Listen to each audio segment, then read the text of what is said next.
Hello, merry meet. So this is going to be another one of my Venefica's occult findings. So I have a feeling this will be sort of a long video, just to warn you, because I have quite a bit of stuff to go through. So let us begin with some crystals. This is a selenite moon phase, and when I saw this I just had to have it. It's so cute, and also I'm thinking it will be so good to have on my altar for full moon rituals and to use for moon magic. Then I have this rose quartz mask,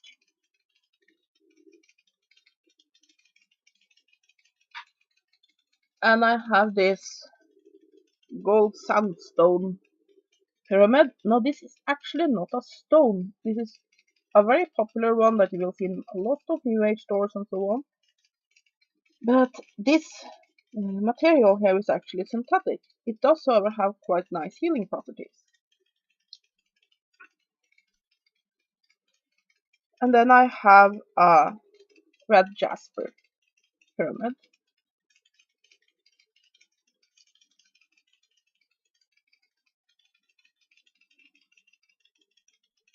I have a little rock crystal cobra for earth magic work and that sort of thing.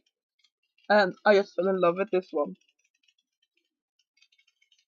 It is basically a lotus. It's a rose quartz lotus, and I'm thinking it will be so great for crystal layouts to place on the heart chakra. And the most beautiful stone I got is this one, saving the best for last. I mean, my camera cannot do it justice. It's a selenite angel. It's so pretty. And it just catches the light. And yeah, I like angels. And so I'm planning to eventually make, I have this room that I'm gonna build a ritual room in.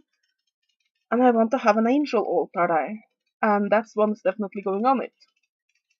So, what's next? Yes, some oracle cards. Now, I haven't had the time to start using any of these. I've been feeling a bit under the weather for the last couple of weeks, so I haven't really felt like uh, putting in the effort to getting to know new cards yet. But I'm very excited to get going with them now. And one of them is the deck that is lovingly called Dorian Virtue's Ego Trip cards. It's Archangel Power Tarot cards by Dorian Virtue, and what was the other one's name? I don't think I can pronounce it. Radley Valentine. It's probably her relative. Anyway, the problem with this is that you can see it right there. Dorian has put herself in a lot of the cards. So a lot of people feel that the deck is more suited for her personal deck than it is for anybody else. But I wanted to see how she would do a tarot deck.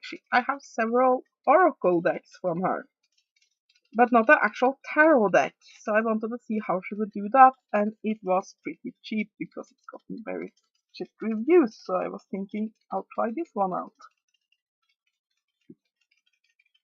And then I have Energy Oracle cards by Sandra Ann Taylor.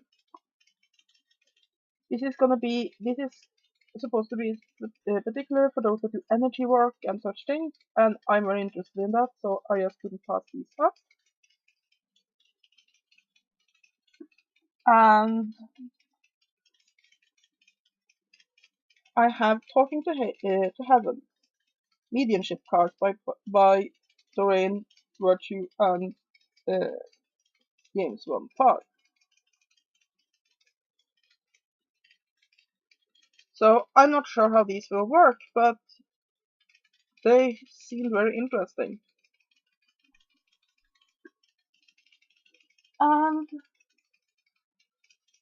I saw this reviewed in another YouTube video, and I just had to have it. It's the Teo Oracle. It's basically I Ching Oracle cards. I have a few other decks with that, but these won't look very interesting. And I do really like these deck and book kits. And the last Oracle cards is Anna K. Tarot.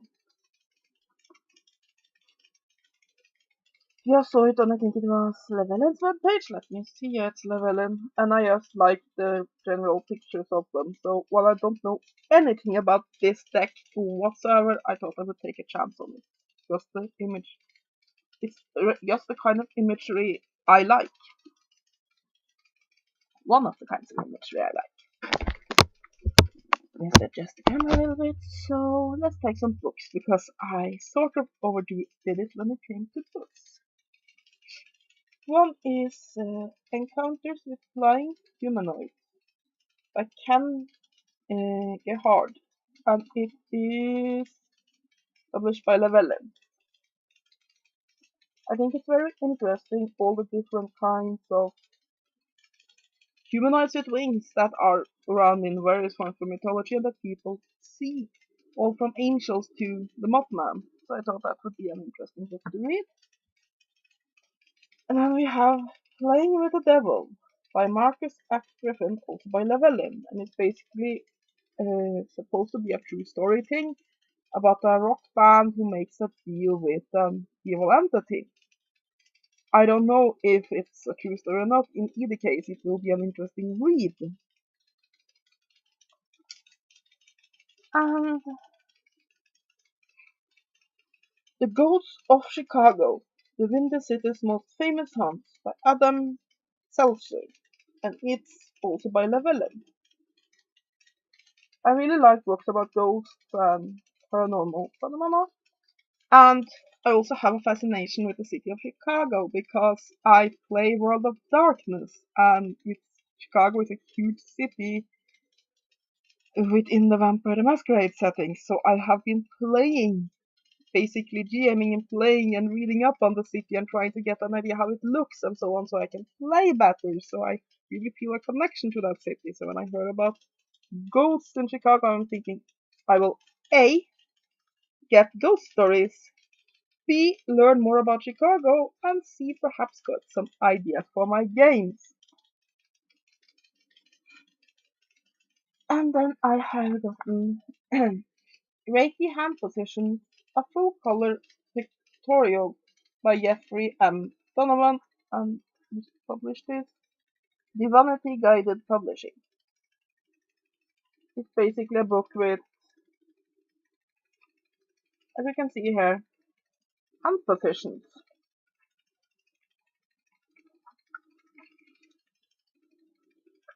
So yeah, thought that would be useful. And here I have Magic Squares and Tree of Life, Western Mandalas of Power by Nivesh Sadresh. I am not exactly sure how it's pronounced, this person. And it's published by Ishtar Publishing. And this is basically just 5 pages and pages of this magical squares. Exactly what it says on the tin. And then I have this one, Divine Bible Spells. I live a prosperous and happy life by understanding the secrets of the Holy Book by Dragonstar or Rev. William A. Obrello. And it's by Global. And since I have so many people I know that are Christians, I'd really like combining Christianity with magic. I also have met and talked with Christian, as I've talked about in a few other videos, with the Christian God. Or talked with, I don't know, it wasn't like normal voices, it was communicated with. So I like the idea of combining these two traditions. So yeah, and this is more folk magic like. So yeah, good things. And then I have Magic Ritual Baths by Alexis Morrigan. Spiritual cleansing, hex protection, ceremonial healing, aura energizing, love attraction, and luck drawing. And it's by self-published, I think. And it's exactly what it says on the tin again. It's basically baths. How to use baths as a ritual. It's all from cleansing that you will do before another ritual to the magical bath itself being a ritual. So yeah, very interesting. And some more ghosts. Surrounded by Ghosts by Janet Larkin, and it's published by Lavelle. Basically, more stories from a medium who sees ghosts and basically tells about them. And more magic squares. The Occult Encyclopedia of Magic Squares, Volume 1, by the same guy who published the other two I cannot pronounce the name of. And yes, there is a lot of the same information in this book as in the other book, but there's some unique things, and I'm thinking that between them, like you see here, between them, these two books are a really good guide for using magic squares. I haven't used that in my occult work very much, so I'm thinking that as I get more into that and more into ceremonial magic, having these books as a reference material will be great. And I mean, the book I just showed you, and let me see who published it. You start publishing for that one too. The only real complaint I see people have about it is that it's redundant. It's like, please, you don't need to show every single way that you can draw these magic squares. But I'm thinking redundant can be good. I mean, it's a good book to have on the shelf when I get into magic squares. And here's a book I have already reviewed, Dowsing and the Chakra System, Unraveling the Mystery by Brenda Hunt, and it's self-published. And then I have Sex Magic, Tantra and the Tarot, The Way of the Secret Lover, by Christopher S. Hyatt and Lon Milo Duet, I think. Like I said, I'm not good at pronouncing. And it's the New Falcon Publications that published it. And it's basically, like I said, I really like combining systems. And it's basically combines the tarot and the tantra. And I also are very interested in sex magic. And so, yeah, seems like a good book to have. And then I have Tragic and Magic, Past and Present by Gregory Michel. Forward by Professor Valeria Full. And translated from Bulgarian by Ekaterina Ileva. A lot of people have been involved in this book, and it's published by Avalonia. And it's basically Russian slash Slavic magic. Is that the right pronunciation of the people? Slavic? Again, William pronunciations. I should get some tips and get better at. So yeah, and then I have a book that I'm very excited about. It's Liturgy of Sacred Stones, their magical and medicinal powers based on the earliest sources, by Claude Lecruch, or something. This one. And basically what this is, it's historical uses. They're basically folklore, historical uses and so on for different kinds of stones in religion and magic. And that's a very interesting read. And so far the book seems quite scholarly and quite interesting. Because we have all these what what the stones mean today. But these here go a little bit further back. It's what's historical about it, and I think that can help give a lot of context for correspondence. And then I have Tarot Journaling by Carrie Kenner, I think, because I'm not good at reading those kinds of scripts, but I think it's Carrie Kenner. And yes, hey, Corinne, it says back here. Excellent, Corinne Kenner. And basically, this is how to do a tarot journal. It's very interesting. Yeah, and I also got it secondhand pretty cheaply, so yay! And then I have, and let me see who published it. It's from Llewellyn. I like Llewellyn. And then we have Skin Spirits, Spiritual and Magical Uses of Animal Parts by Lupa. And it's by Venefica, Megalithica books. And it's basically what powers, energies, and so on the various animal parts have. How to care for spirits in animal parts, and all of those different things. Now, of course, if you are vegan or vegetarian, you might not want this, but I am not, and I would act. And while I would not go out and kill an animal for a tool, I wouldn't be past buying a knife with a bone handle, for example. And as such, it would be interesting to know more about what energy such things bring to the table. And then we have Do It Yourself, Akashic Wisdom, Access the Library of Your Soul by Jackie Smith and Patty Shaw, and it's by Vaser Books. And it's basically that, how to access the Akashic Records.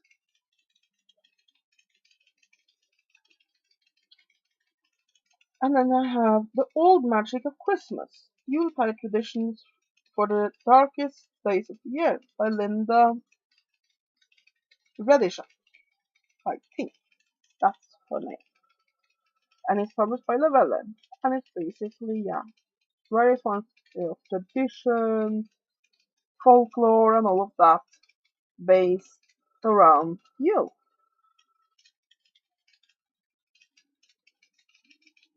And I have banshees, werewolves, vampires, and other creatures of the night. Facts, fictions, and first-hand accounts by Varela Ventura. And it's by Vaser Books. It's basically mythology mixed with fiction, mixed with, well, it's a book of monsters. What can I say? And you, you guys are probably gonna laugh at me for this one, but even I am allowed to be a bit pinkish and girlish at times. And it's Magical Fashionista. Dress for the life you want. Like Whitehurst. Cass Whitehurst. Yes. And it's published by Llewellyn. And basically what this is a book on how what you wear affects you, how the colors you wear in your clothing and jewelry affect you, how you can wear a certain type of amulet, certain types of perfume, basically how you can do magic with your clothing. And I just find it fascinating. And then we have Horns of Honor, Regaining the Spirit of the Pagan Horn God by Frederick Thomas Elworthy and Raven Gramati, says the editor. And it's by Vaser Books. And I just had to have this book when I saw it because really there's too little books and information about the god. There's books and books and books and books on goddesses, and here's a book on the horn god. So yeah, there needs to be more balance. And then I have even more ghosts, Embracing the Spirits, True Stories of My Encounters with the Other Side by Barbara Parks, by and it's published by Lavella.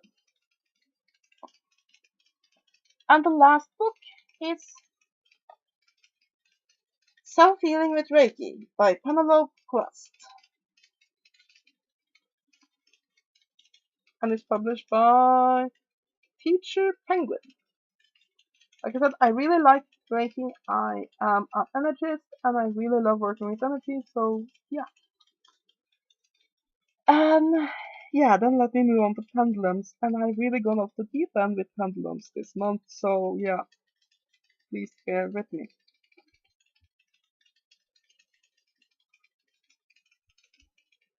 I have this one. It's basically it says it's a kind of jasper. I don't really know how if these colors are actually real, but it's pretty. It's a jasper, but I'm not completely sure what kind of jasper. And yeah, they made sort of a mess on the table here. And I have this landscape jasper.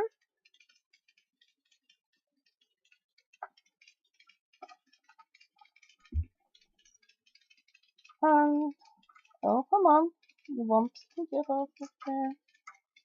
And they tangle up. Another one with that very bright jasper that I imagine is dyed. So very pretty.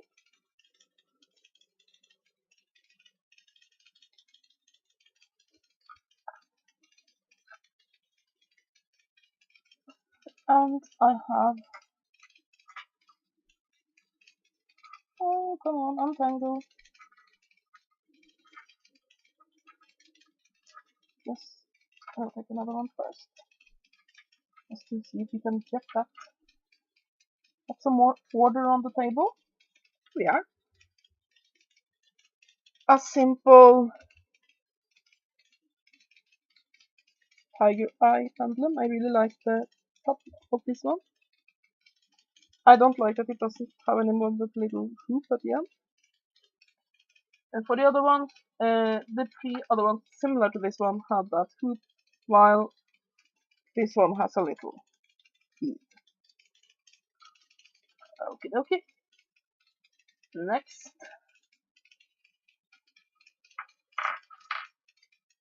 There's this seller on Etsy. She makes these beautiful, beautiful pendulums. So I just had to have this one when I saw it. It's handmade. It's a pale rose quartz and just some brass detailing. And there's more pale rose quartz at the end. And I actually got several pendulums from her because what she do is so gorgeous.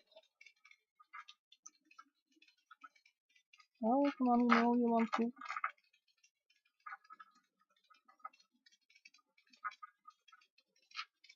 This is getting ridiculous. I have here to my knees, and I can sort that out. I can't seem to sort out some pendulums that has decided to tangle on the table. Anyway, pink, garnet. Yes, this is a type of garnet. It's not the transparent garnet that looks like ruby that so many associates with it. It's a type of pink garnet. Again, with just a little hoop at the end. I don't like those little hoops. They're not comfortable to hold. Oh, come on, come on, come on. There we go. This one was a custom. I got it's basically a fairy door. And at the end there's this little mushroom. And basically fairy door is a little tool that we can use to contact fairies. And I have one as a pendulum and I really like it.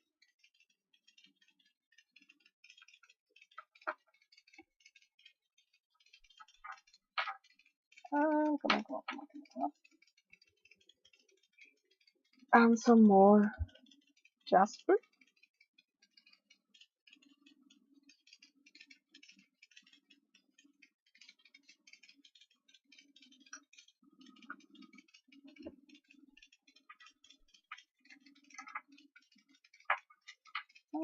Let's see if anybody else wants to come out with a tangle here.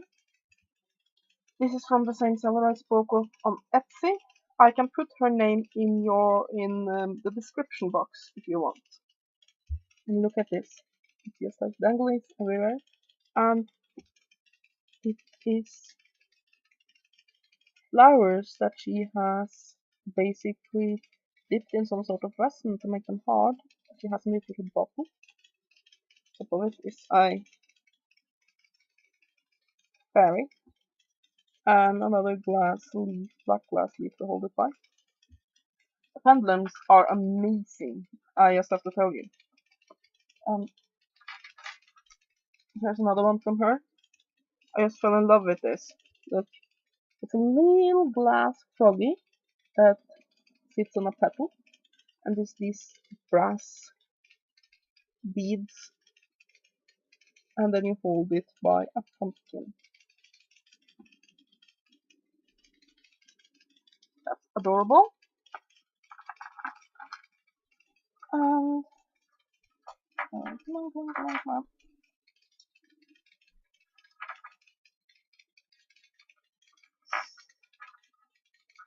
How difficult can it be to untangle a few pendulums from a table?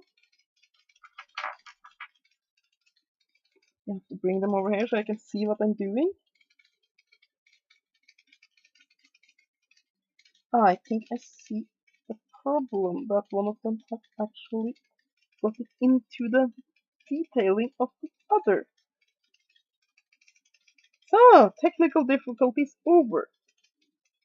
So, this is another one from that seller. It's basically a little ball of papyri, orange papyri, and there's little orange glass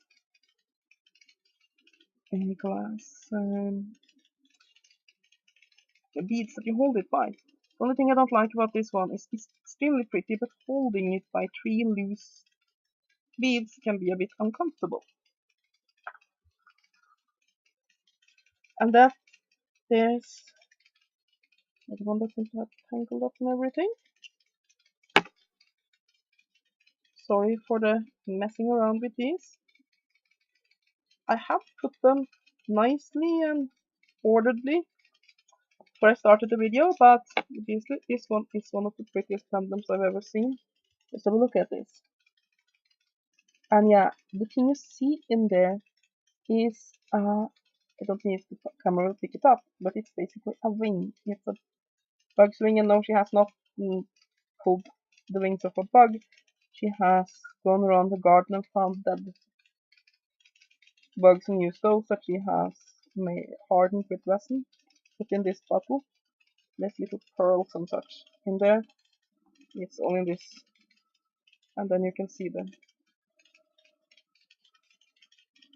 line here, and you hold it by this pearl. It's just gorgeous.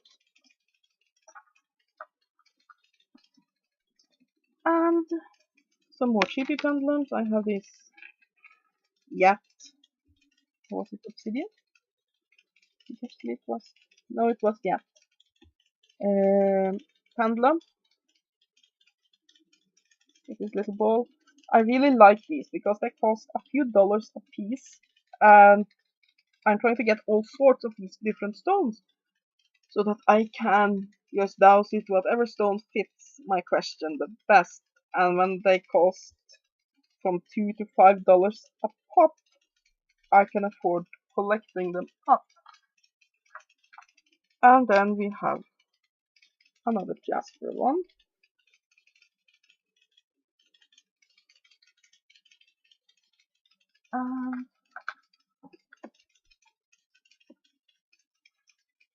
One more. It's this acorn, cardboard acorn, and it hangs on a line. There's a little tree of life here, and this shell. abalone shell that you hold it by. So yeah, that was my Venefica's occult findings. Sorry that I have rambled on for, oh, wow, 30 minutes. So yeah, I hope you have enjoyed this haul. And like I said, this is a whole video for, it's a collective haul. I haven't gone out and bought all of this at once. And yeah, collective haul since the last video. I hope you will have a great day, and blessed be.